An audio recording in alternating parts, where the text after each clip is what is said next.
台山县一条好山好水、当道故事的态度，真正按照世界各国的由来。近年来，一条路係見來見有名，喺國家嘅計劃嘅加持之下，變做當有名嘅浪漫台山縣。先等下，台山縣雖然環境講講，不過富士哥朋友都知啊，入邊是個有各方人馬變變變嘅故事哦。還個當係到全面了解佢當五個頭牌世界，實在就係無碼嘅浪漫嘅啦。到底一條路上發生過乜嘅事情？其他族群係樣板來看睇一段歷史。浪漫台山縣，咁對得起浪漫嘅名號呢？浪漫。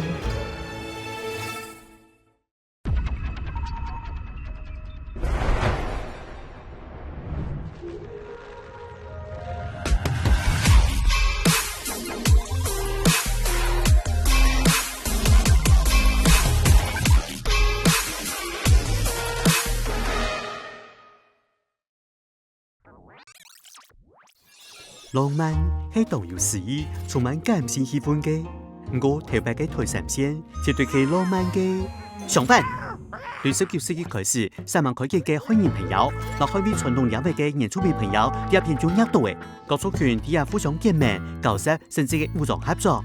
在也喺北部嘅決定古蹟兼廣福公館，當然做嘅廣東式行業，和荷蘭人合作嘅土地開發公司。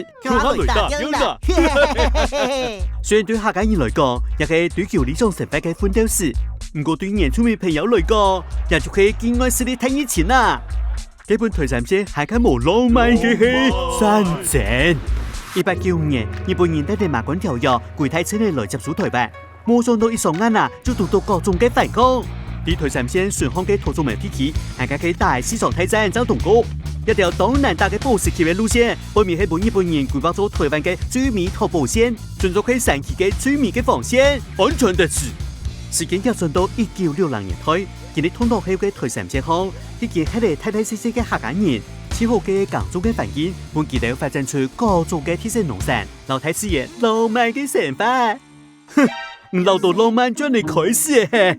冇呢，有好多歷史嘅朋友都知，也有時喺傳說中經濟稀微嘅世界。政府大力推動工業化，農村青年紛紛想去看齊，向都市移動。60青年成日一經典微縮嘅台山縣合作，可是陷入深水危機。2016年，政府針對一個窗口推出嚟浪漫台山縣，一個名嘅其實係參考德國嘅浪漫之路。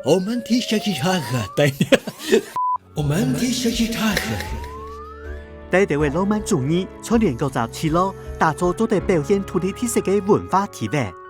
並將天地有歷史意義嘅地點攞成日來建設，期盼藝術季撥後生人留地方互動一條。我哋一條發拉必報嘅計劃背後，行下重要嘅係轉播卡嘅浪漫，撥行下到後生人以專家樣來打拼。嘰里呱啦講到呀，雖然台山縣嘅歷史有啲係糊。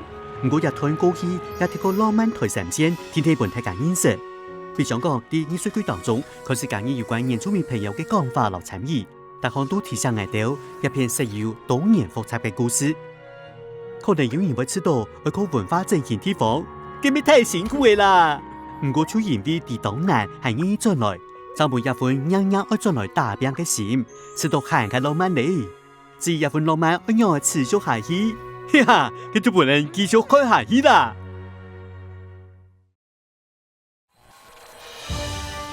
可可客棧，哈哈哈店，你走來了。